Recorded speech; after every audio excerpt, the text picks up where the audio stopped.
Assalamualaikum warahmatullahi taala wabarakatuh. Alhamdulillah. Alhamdulillah summa alhamdulillah. Alhamdulillahi rabbil alamin.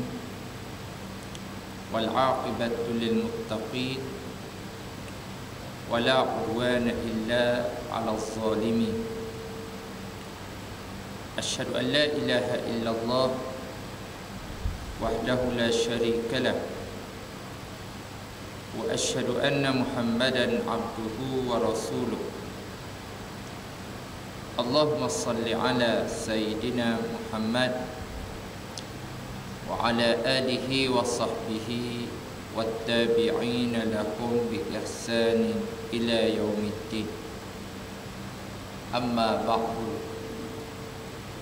fa ya ibadallah, usikum wa iyaya bitaqwallahi wa ta'atih, faqad fazal muttaqun. Pertamanya,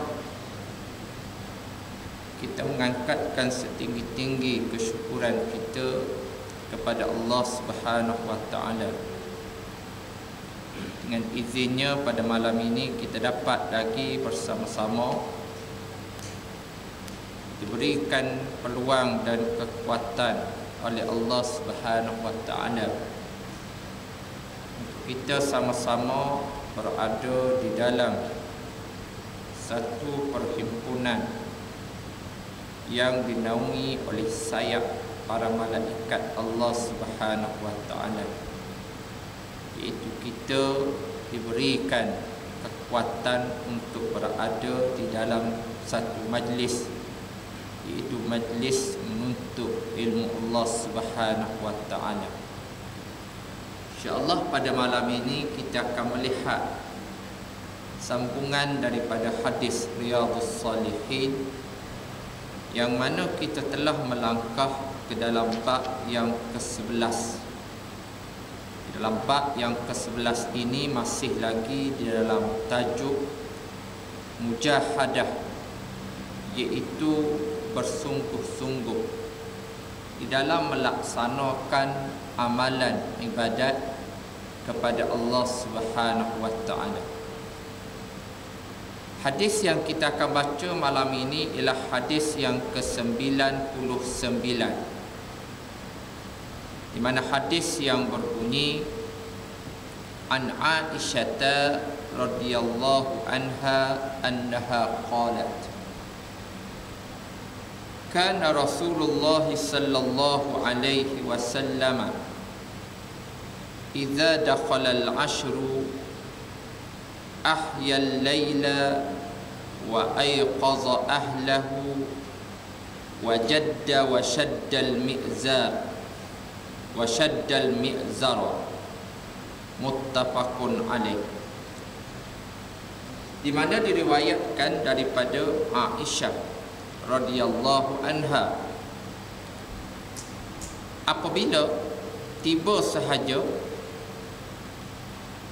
10 malam yang terakhir, idza dakhala al-ashru, ashru itu 10 malam, masuk sahaja 10 malam yang terakhir. Yang dimaksudkan 10 malam ini ialah 10 malam terakhir di dalam bulan Ramadan. Rasulullah sallallahu alaihi wasallam ia akan ahyal laila, baginda akan menghidupkan malam baginda sallallahu alaihi wasallam, iaitu dengan melaksanakan ibadat-ibadat yang dilakukan pada waktu malam. Wa ayqaza ahlah, Nabi sallallahu alaihi wasallam juga ayqaza, yakni membangkitkan, mengejutkan, membangunkan ahla, isteri-isteri baginda ataupun ahli keluarga baginda sallallahu alaihi wasallam. Wajadda, Nabi menyatakan, Aisyah menyatakan wajadda. Jadda ni makna dia amat bersungguh-sungguh. Baginda ni bersungguh-sungguh, bukan main. Bukan wak main gitu-gitu saja, tapi sungguh semati. Bersungguh-sungguh apa? Melaksanakan ibadat, mengejutkan ahli keluarganya. Wasyaddal mi'zara, dan Nabi sallallahu alaihi wasallam mengetatkan al-mi'zara, iaitu kain sarung ni. Kain sarung dia. Diriwayatkan oleh Bukhari dan Muslim. Ini satu hadis yang dibawa oleh Ummul Mukminat Aisyah radhiyallahu anha, yang menyentuh berkenaan dengan bagaimana perilaku amalan yang dilakukan oleh junjungan Nabi besar kita, Nabi Muhammad sallallahu alaihi wasallam. Terutamanya apabila berada dalam satu bulan yang dikenali sebagai Sayyidus Syuhur, penghulu kepada segala bulan, iaitu bulan yang sebagaimana yang kita maklum, iaitu bulan yang dikenali sebagai bulan Ramadan. Nabi sallallahu alaihi wasallam berusaha, bermujahadah untuk mengambil kesempatan daripada tibanya bulan Ramadan yang Allah Ta'ala menjanjikan berbagai-bagai ganjaran pahala, kelebihan yang terdapat di 10 malam yang terakhir. Di antaranya ialah Lailatul Qadar, itu malam Al-Qadar, yang kelebihan ganjarannya, ibadat di dalamnya adalah dilipat kali gandakan oleh Allah Subhanahu wa taala melebihi 1000 bulan. Ini ganjaran pahala. Sehingga Aisyah menyatakan Nabi sallallahu alaihi wasallam bangkit pada waktu malam. Bangun. Disebut dalam hadis ini kalimah al-mi'zar. Kalimah al-mi'zar ini ialah asalnya ialah al-izar. Al-mi'zara asalnya al-izar. Apa makna al-izar? Yakni satu kinayah daripada menjauhi isteri baginda sallallahu alaihi wasallam, sehingga baginda meninggalkan tuntutan hawa nafsu yang dihalalkan oleh suami kepada isterinya. Diperketatkan kainnya, dan Nabi bersungguh-sungguh untuk melaksanakan ibadat di sisi Allah Subhanahu wa taala. Demikian juga sidang jemaah yang dirahmati Allah, hadis yang sebelum ini kita baca, hadis sebelum ini Rasulullah sallallahu alaihi wasallam senantiasa bangun pada waktu malam, bukan sahaja dalam Ramadan. Kita orang Melayu hanya kerja Ramadan, kita pulun betul-betul selama sebulan. Bukan sahaja kita pulun dalam ibadat Ramadan, kita pulun dalam solat, kita pulun dalam bacaan Al-Quran, ataupun kita bersungguh dalam melaksanakan amalan ibadat solat secara rutin di rumah Allah Subhanahu wa taala. Hanya kita menumpukan dalam bulan Ramadan. Sedangkan Nabi sallallahu alaihi wasallam bukan sahaja dalam Ramadan. Dalam hadis yang sebelum ini kita melihat bagaimana Nabi sallallahu alaihi wasallam dalam malam-malam yang bukan selain Ramadan, Nabi bangkit pada waktu malam.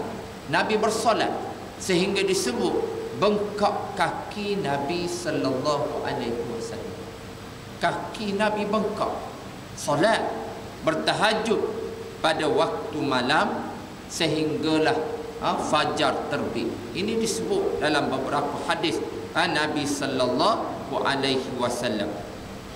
Dalam satu kisah disebut bahawa Safiyah binti Hayy bin Akhtab datang menemui baginda sallallahu alaihi wasallam. Lalu beliau menemui baginda setelah baginda selesai solat Isya. Baginda selesai menunaikan solat Isya. Akan tetapi maksud bahawa segala sesuatu yang dikerjakan oleh Rasulullah pada malam itu maknanya hayu, Safiyah binti Hayy datang kepada baginda sallallahu alaihi wasallam melihat baginda melakukan ibadat kepada Allah Subhanahu wa taala. Bukan sahaja di bulan Ramadan, tapi malam-malam yang selain daripada malam Ramadan.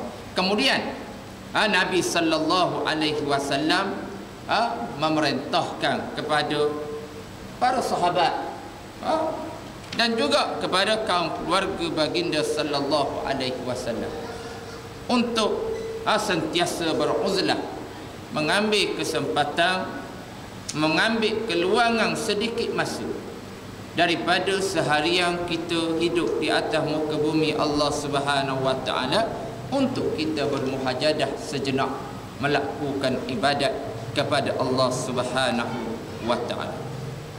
Seterusnya hadis yang ke-100. Hadis yang ke-100 ini berbunyi, An Abi Hurairah radhiyallahu anhu qala qala Rasulullah sallallahu alaihi wasallam al-mu'minul qawiyyu khairun wa ahabbu ila Allah minal mu'min ad-dha'ifi wa fi kulli khairin ihris ala ma yanfa'u wasta'in billah wa la ta'jaz wa in asabaka shay'un fala taqul law anni fa'altu kana kadza wa kadza walakin qul qaddarallahu wa ma syaa fa'al fa inna law taftahu amal asy-syaitan. Rawahu Muslim. Hadis yang diriwayatkan oleh Abi Hurairah radhiyallahu anhu berkata, berkata Rasulullah sallallahu alaihi wasallam, Nabi bersabda, seorang mukmin, al-mukmin al-qawi, seorang mukmin yang kuat, khairun, adalah lebih baik, wa ahabbu, dan adalah lebih disukai, ilallah, oleh Allah Subhanahu wa taala, minal mu'min ad-dhaif, daripada seorang mukmin yang dhaif, seorang mukmin yang lemah. Wa fi kulli khairin, masing-masing ada kelebihan masing-masing. Mukmin qawi dia ada kelebihan, mukmin dhaif dia ada kelebihan masing-masing. Ihris ala ma yanfa', dia kata, bersemangatlah untuk mengerjakan sesuatu yang memberi manfaat kepada kamu. Wasta'in billah, mohonlah pertolongan kepada Allah. Wala ta'jaz, dan janganlah kamu merasa lemah, jangan jadi orang lemah. Wa in asabaka syai'un, apabila menimpa kamu akan sesuatu, fala taqul, janganlah kita mengucapkan lau anna anni fa'altu kana kaza wa kaza. Kita khabar dia kalau kena sesuatu, jikalah, seandainya, kalaulah. Ini kita biasa kataan kita, kalaulah aku berbuat begini, tentu akan terjadi begini. Kalau aku buat begitu, takkan jadi gini. Mana ni antara ucapan yang biasalah, siapa-siapa akan ucap ni. Tetapi Nabi ajar khabar dia, Nabi ajar kalau kita ditimpa sesuatu, kul, katakanlah. Nabi ajar, katakanlah. Dia kata benda, qaddarallahu wa ma syaa fa'al. Allah telah mentakdirkan apa yang telah dikehendakinya, pasti akan terjadi ianya. Kerana sesungguhnya, kata syaitan, kata fa inna law taftahu amal syaitan, perkataan kita kalau, kataan kalau yang kita sebut tadi, sesungguhnya membuka jalan kepada syaitan. Membuka jalan kepada syaitan. Diriwayatkan oleh Imam Muslim. Jadi hadis ni hebat. Dalam bab mujahadah diletak, di mana penulis kita ni iaitu Al-Imam An-Nawawi rahimahullahu ta'ala dia ambil hadis ini yang sebagaimana kita baca tadi, diambil daripada Abu Hurairah radhiyallahu anhu. Yang Abu Hurairah ambil daripada Nabi sallallahu alaihi wasallam, yang mana Nabi khabar pada matnul hadis, matang hadis tadi, golongan itu al-mu'min al-qawi, seorang mukmin yang kuat. Apa maksud al-qawi di sini? Apa maksud mukmin al-qawi? Adakah mukmin al-qawi itu maksud dia orang kuat daripada segi jasad, daripada segi tubuh badan? Orang debel ke mukmin qawi ni? Kau orang katang, body katang, boleh lepas orang ikut dang. Tak, disebut al-mu'min. Mukmin ialah seorang beriman, seorang yang betul-betul dijaga segala perkara yang diperintahkan oleh Allah dia laksanakan. Ini mukmin. Amal ibadat dia jaga. Segala perkara yang ditegah oleh Allah Subhanahu wa taala, walau sekecil-kecil dia jaga, dia jauh, dia tak mendekati akalnya. Ini mukmin. Al-qawi, yang kuat. Kuat daripada segi mana? Bukan daripada segi fizikal, bukan daripada segi jasad, tetapi yang dimaksudkan oleh Nabi sallallahu alaihi wasallam ialah kuat daripada segi iman dia. Iman dia power, iman dia kuat. Maka orang yang mukmin, yang iman dia kuat, nak banding dengan orang yang mana dia mukmin tetapi dia dhaif, lemah imannya. Dia mukmin juga tapi lemah sikit iman dia. Apa maksud lemah iman dia? Kadang-kadang dia gelincir buat maksiat kepada Allah Subhanahu wa taala. Kadang-kadang dia salah juga sikit sebanyak. Manusia tidak akan sunyi luput daripada melakukan salah dan silap. Ini realiti, ini hakikat. Siapa-siapa pun atas dunia dia tidak maksud, tidak terpelihara daripada melakukan dosa, maksiat, melainkan siapa? Nabi dan Rasul alaihi wassalatu wassalam, yang dipelihara oleh Allah Subhanahu wa taala. Jadi orang mukmin yang dhaif ni mana nak banding dari segi iman dia sini. Nabi nak banding daripada segi iman dia khairun. Perkataan khairun makna lebih baik. Lebih baik.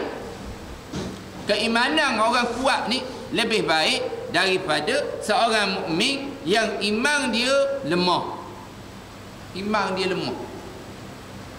Orang mukmin iman lemah ni dia tidak berdaya, tidak ada kuasa nak melaksanakan perintah kewajipan Allah Ta'ala. Dia tidak berupaya untuk meninggalkan perbuatan yang haram, perbuatan maksiat, sehinggalah dia ni banyak mengurangi perkara-perkara kebajikan, ibadat kepada Allah Subhanahu wa taala. Dia tidak mampu untuk mengajak orang kepada kebaikan. Dia tak mampu. Dia tak mampu untuk menegah masyarakat, jiran dia, kawan dia. Tak mampu menjaga ahli keluarga dia daripada maksiat kepada Allah Subhanahu wa taala. Maka sudah semestinya lah khairul al-mu'min al-qawi, yang kuat imannya, dia lebih baik di sisi Allah Subhanahu wa taala. Dia lebih dicintai oleh Allah Subhanahu wa taala. Wa ahabbu, Nabi sebut, dia lebih dicintai, dia lebih dikasihi di sisi Allah Subhanahu wa taala. Kemudian Nabi khabar pula, wa fi kulli khairin. Wa fi kulli khairin, Nabi khabar masing-masing ada kebaikan yang tersendiri. Seorang mukmin yang kuat ada kelebihan dia, ada kebaikan dia. Seorang mukmin yang dhaif, yang lemah iman dia, ada juga sedikit sebanyak kebaikan di sisi Allah Subhanahu wa taala. Nak menolak sekiranya ada tanggapan al-mukmin ad-dhaif tak ada nilai di sisi Allah. Apabila sebut mukmin, dia mengucap dua kalimah syahadat. Dia beriman kepada Allah, dia beriman pada Rasul, dia beriman kepada hari akhirat, dia beriman kepada qada, dia beriman pada malaikat, semua macam kita. Tetapi imannya lemah. Imannya lemah, tetapi dia ada nilai juga di sisi Allah Subhanahu wa taala. Apa nilai orang mukmin yang dhaif ni? Iaitu khairu, lebih baik daripada siapa? Orang kafir. Lebih baik daripada orang kafir. Kau tak mengucap. Lebih baik daripada orang munafik. Munafik yang menyembunyikan kufur, fasik mereka. Lebih baik daripada golongan tersebut. Jadi nilai juga ada di sisi Allah Subhanahu wa taala. Maka kalimah yang dibawa di dalam hadis Nabi sallallahu alaihi wasallam ini adalah merupakan disebut oleh para ahli balaghah, ahli bahasa. Dalam bahasa Arab disebut sebagai ihtiraz. Kalimah ihtiraz iaitu berbicara dengan perkataan samar sehingga seakan mengandungi makna yang tidak diinginkan. Lalu dia mengungkapkan suatu kalimah yang menjelaskan dia memaksudkan kepada maknanya yang tertentu. Di antaranya firman Allah Ta'ala dalam Al-Quran. Allah Ta'ala sebut dalam Al-Quran, iaitu dalam surah Al-Hadid. Dalam surah Al-Hadid ayat yang ke-10, Allah Ta'ala sebut, a'udzubillahi minasyaitanir rajim. La yastawi minkum man anfaqa min qablil fath wa qatilun ulaika a'zamu darajatin minal ladzina anfaqu min ba'du wa yuqatilu wa kullu wa'dallahu al-husna. Dalam surah Al-Hadid Allah Ta'ala sebut apa? Tidak sama. Tak sama. Di antara kamu orang yang menafkahkan, man anfaqa min qablu, yang menafkahkan dia, harta dia, orang yang bagi harta dia min qablu, sebelum daripada apa? Al-Fath. Al-Fathu sebelum daripada pembukaan kota Mekah. Pembukaan kota Mekah, pembebasan kota Mekah disebut sebagai Fathul Mekah. Peristiwa yang berlaku selepas daripada rentetan peristiwa Sulhul Hudaibiyah, perjanjian Hudaibiyah yang dimeterai di antara Rasulullah sallallahu alaihi wasallam dengan golongan kafir Quraisy. Hasil daripada pengkhianatan perjanjian yang dimeterai tersebut, Rasulullah menggerakkan bala tentera untuk membebaskan kota Mekah daripada cengkaman kaum kufar Quraisy. Lalu mereka yang Allah Ta'ala sebut, yang infak hartanya sebelum daripada dibuka Mekah, dan mereka ini perang, mereka menyertai peperangan, ulaika a'zamu darajatin. Allah Ta'ala kata ulaika, golongan a'zamu darajah, kedudukan mereka lebih a'zam, lebih agung, lebih tinggi. Nak banding dengan siapa?